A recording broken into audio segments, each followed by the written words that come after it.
여러분 안녕하십니까? 쩐데리TV의 쩐데리입니다. 구독, 좋아요, 알람 설정까지 부탁드리겠습니다. 벌써 내일이 구정이네요. 우선은 매번 시청해주시는 구독자분들께 진심으로 감사드리고요.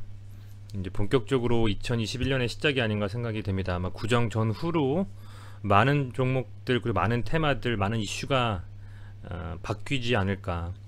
어떤 종목이 어떤 식으로 가지고 있느냐에 따라서 이제 2021년에 수익을 그만큼 낼 수 있는지 없는지가 결정될 것 같고요.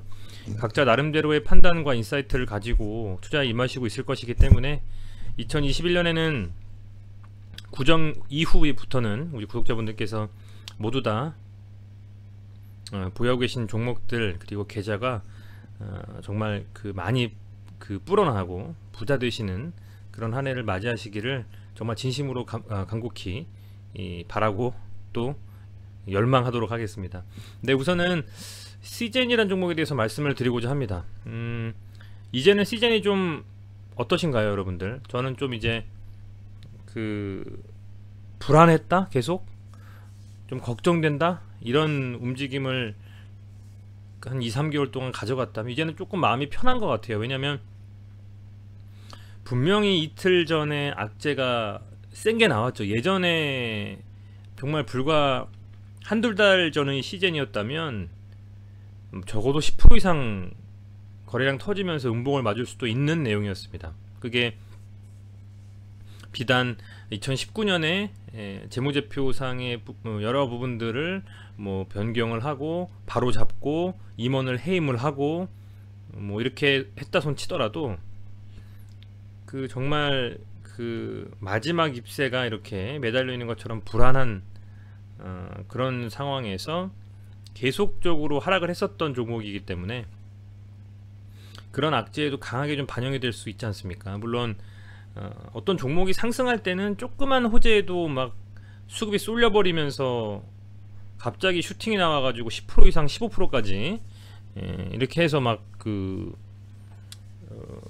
VI 걸려버리고 이런 경우도 많지만 그렇지 않을 땐 또 반대의 움직임이 나올 수가 있는 거거든요. 그런데 이 시젠이라는 종목이 정말 예상외로 이틀 전에 악재에도 불구하고 잘 버텨줬기 때문에 이제는 조금 마음이 편하다는 좀 생각이 듭니다. 오늘 나온 연합뉴스의 기사에 따르면 24일부터 모든 해외 입국자 PCR 음성 확인서가 의무화된다. 그래서 총 3번의 검사를 진행을 한다라는 거죠. 우선은 이 PCR 하면 이제 유전자 증폭 검사인데요. 그냥 PCR 하면 저는 시즌밖에는 생각이 사실은 안 듭니다. 앞서서 이제 2020년에 수출입 통계 기준으로 놓고 봐더라도 시젠이 속해 있는 송파구 쪽에서의 키트 관련한 수출입 금액이 거의 최대 50% 가까이 나왔었거든요. 월별 기준으로. 그 정도로 특히 유전자 증폭 PCR 검사에 대해서는 물론 간편하게 할 수 있는 신속 키트보다는 조금은 시간이 걸리고 하지만 정확도 면에서는 비할 바가 아니고요. 아울러서 유전자 증폭 기술만을 그동안 꾸준히 연구해왔던 이 시젠에게는 이런 이슈들이 또 나오는 것도 어찌 보면 저는 개인적으로 좋다고 보고 있습니다. 이게 주가에 반영이 되고 있건 안 되고 있건 어찌됐건 이제 3차 팬데믹이 얼추 많이 소강 상태를 보이고 이제는 변이 바이러스가 어떤 방식으로 전 세계에 퍼지는지 그리고 백신이 접종이 좀 시작이 되면서 전 세계적으로 그러면서 이제 앞으로의 이 코로나에 대한 방역은 어떤 방식으로 갈지에 대한 부분들이 굉장히 좀 귀추가 주목되는 상황에서 결론적으로는 이 진단 키트를 활용한 뭐랄까요, 걸리기 전의 사람들에 대한 검사, 걸렸는지 안 걸렸는지를 유무를 확인하는 거죠. 그리고 걸린 후에 백신이라든지 치료제를 맞고 나서의 또 세밀한 검사에 모두 좀 필요한 그런 또 유전자 증폭 진단 키트 기술이기 때문에 그런 측면에서는 최소한 2021년까지는 어떤 매출이나 영업이익이나 단기순이익에 있어서는 긍정적인 영향을 보일 거라고 생각이 되고요. 아마도 그렇게 많이 벌어낸 영업이익이라든지 유보금을 가지고 무언가 좋은 어떤 방향성을 가지고 이 회사 자체를 끌고 나가지 않을 거라는 기대감은 여전한 것 같습니다. 그런 상황 속에서 어찌됐건 이런 이슈가 또 계속 불거지고 시장에서 관심 있게 또 지켜보는 많은 그 수요자분들이라고 표현하겠습니다. 매수 대기자분들에게도 지난번 고점에 대한 돌파를 설사 예상치 못하더라도 단기적으로 중기적으로는 충분히 추세를 틀어서 반등할 수 있는 움직임을 가져갈 것이다라는 예측이 가능한 그런 수준의 어떤 이슈들이 나오고 있기 때문에 이번에 그 이틀 전에 요 이슈죠. 증선위에서 회계처리 위반에 대한 과징금부가 있던 요 부분들이 어쨌든 악재가 해소가 되고 이제 2020년의 시즌에 대한 최종적으로 실적 발표가 좀 나겠죠. 그 보통은 이제 매 분기 발표라든지 연 마감 발표에 있어서는 뭐 더 잘 아시겠지만 45일 내에 발표하는 것이 기준입니다. 그래서 아직은 제가 지금 이 영상을 찍고 있는 시간으로는 시즌이 실적이나 이런 부분들 작년에 실적이 안 나왔어요. 그래서 물론 컨센서스 기준으로는 아마 대부분 많은 구독자분들 그리고 보유하고 계신 보유자분들이 다 알고는 계시겠지만 어림잡아서 어찌됐건 명확하게 공시를 띄우면서 이 뉴스화되는 것이 또 중요하거든요. 그렇다고 했을 때는 최근에 이런 수급 상황이라든지 여러가지 움직임을 봤을 때는 그런 이슈가 또 긍정적으로 나와주면 이미 알고 있는 노출된 이슈지만 조금 더 주가에는 좋은 영향을 받지 않겠나? 저는 그렇게 좀 기대를 하고 있습니다. 차트로 돌아가서 보기 전에 시즌의 이 매매 동향을 보면요, 여러분들 최근의 시장에서는 그렇습니다. 우선은 외국인과 개인의 매수가 이어지고 있어요. 그거는 코스닥 코스피 양시장 할 것 없이 그렇게 이어지고 있고 기관들의 매도세가 계속 되고 있습니다. 그것은 뭐 많은 이유가 있을 것 같아요. 펀드나 혹은 대체해서 투자를 그 금융권을 통해서 금융투자를 통해서 그렇게 했던 그런 자금들에 대한 환매 직접적으로 본인들이 투자했다라는 거죠. 그런 자금들이 계속적으로 나오면서 어쨌든 순매도로 가는 부분이 좀 있다라고 보고 있고요. 직접적으로 투자하는 그 뭐랄까요, 그 뭐 이 투신이나 혹은 뭐 그죠, 이 금융권 쪽에서의 그런 자금을 운영하는 기관들도 우선은 뭐 연기금은 말할 것도 없고요. 연기금은 뭐 이미 국내 주식 비중을 좀 줄이고 해외 주식 비중을 늘린다는 얘기가 나올 정도니까요.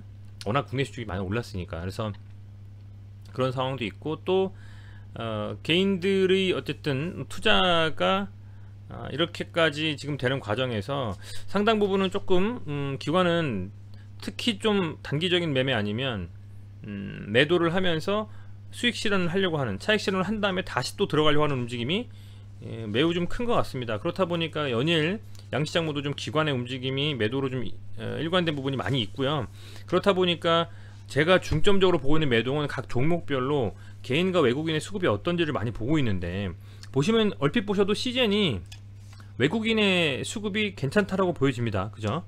뭐 그냥 단순히 봐도 빨간색이 많이 있죠. 그리고 뭐 적은 금액이 아닙니다. 157억, 105, 280억, 205 이렇게 매도도 물론 있습니다만 살 때는 세게 좀 들어와주는 그런 움직임들이 이제는 어느 정도 수준의 반등을 예측할 수 있는 그런 수급이 들어오고 있다라고 판단이 좀 되고요. 지금 16만원 중반대 16만 한 뭐 3천원 뭐 이 정도를 거의 저점으로 찍고 그 이후부터는 계속 지금 그 라인은 깨지 않고 있습니다. 그리고 빠질 때마다 또 외국인이건 뭐 개인이건 담고 있고요. 그래서 수급이 상당히 좀 많이 개선이 됐다, 이런 말씀을 꼭 좀 드리고 싶고, 차트상으로 보더라도 지금 요 16만 3천원 정도 라인을 두 번 정도 찍고 나서 이제는 뭐 18만원 정도 17만원 정도 사이에서 계속 왔다 갔다 하는데 생각보다 힘있는 모습을 보여줘요. 빠질 때 많이 빠지지 않고, 그죠? 다른 종목들 다 눌릴 때 시즌이 그래도 코스닥에서 다른 종목들 다 밀릴 때에도 보합이나 약간 빠지는 수준 아니면 조금 상승하는 수준으로 변동성 크게 가져가지 않지만 굉장히 잘 방어를 주가를 해주고 있다, 그런 모습이 좀 보입니다. 그래서 악재에도 불구하고 양봉 뽑아내고 웬만한 그 뭐랄까요, 그 시장의 어떤 눌림에도 잘 버텨주는 그런 좀 움직임을 지금 가져가고 있기 때문에 이제 조금 그 시간이 걸릴 수는 있겠습니다만 수급이 들어오면서 거래량이 좀 터지는 좀 그런 어떤 모멘텀이 나온다면 충분히 저는 잘 이제는 반등의 힘을 받고 좀 틀어 올릴 수도 있지 않겠느냐라고 좀 기대를 계속 하고 있습니다. 계속 좀 같은 말씀을 드린다라고 생각을 하실 수도 있겠습니다만 그때그때마다의 어떤 움직임을 살펴보면서 말씀드리는 것이기 때문에 제가 미리 예측하고 뭐 미리 사두고서 뭐 이거를 제가 뭐 핸들링하는 그런 세력이 아니지 않습니까? 그런데 그때그때마다의 하루하루마다의 이슈와 어떤 상황 속에서 이 종목이 어떻게 가는지를 어떻게 보면 제가 제 나름대로의 생각으로 말씀을 좀 드리고 있는 거기 때문에 100%다라고 말씀은 못 드리겠습니다만 지금의 상황을 봤을 때는 여러가지 상황들도 그렇고 수급도 그렇고 악재에 반응하는 이 주가의 움직임도 그렇고 제가 봤을 때는 이제는 충분히 좀 저가권에서 탈피하면서 시간을 좀 더 끌지 아니면 뭐 어떻게 될지 모르겠습니다만 모멘텀이 좀 나와준다면 충분히 이 반등이 좀 세게 나올 수도 있는 그런 움직임을 가져가고 있다고 말씀을 드리겠습니다. 여기서 양봉을 딱 세워놓고 나서는 지금 52평선과 22평선에서 지금 뭐랄까요, 이게 힘겨루기 하고 있다고 할까요? 보시면 굉장히 52평선과 20평선 정별됐다가 눌렸다가 막 이래요. 요 구간이 한 일주일 정도 그랬습니다. 그래서 이제 설 연휴가 지나고 나서 다음 주부터가 본격적인 2021년의 주식시장이 펼쳐지는 날이 아니겠느냐. 저는 뭐 이렇게 좀 보고 있고요. 오늘 옵션 만김에도 불구하고 큰 이슈 없이 잘 마무리가 됐기 때문에 과연 설날 이후에 어떤 시장을 끌고 가는 모멘텀이 어떤 이슈가 될지 한번 지켜보시면서 CJN을 가지고 계신 종목 분들 같은 경우에는 그래도 무난하고 편안하게 설 연휴 잘 보내시면서 너무 스트레스 안 받으셔도 되지 않겠나 좀 생각이 됩니다. 우선은 뭐 주주총회도 있고 거기에다가 실적 발표도 있고 이후 여러가지 이제 CJ는 나름의 많은 움직임을 가져갈 것 같습니다. 2020년과도 다른 행보로 주주분들에게 좀 그동안 실망을 많이 안겨드렸다면 좀 긍정적인 방향으로서의 움직임도 가져가지 않겠냐 좀 생각이 들고요. 많이 좀 그동안 힘드셨을 텐데요. 설날만큼은 마음 편하게 어떤 악재 뜨면 어떡하지 이런 걱정 안 하시고 잘 즐겁고 행복하게 보내셨으면 좋겠습니다. 네, 매번 시청해주셔서 감사드리고요. 앞으로도 CJN이라는 종목이 어떻게 가는지 계속 말씀을 좀 드리면서 작게나마 도움을 드리는 쩐데리TV를 하도록 하겠습니다. 네, 다시 한번 시청해주셔서 감사드립니다. 고맙습니다.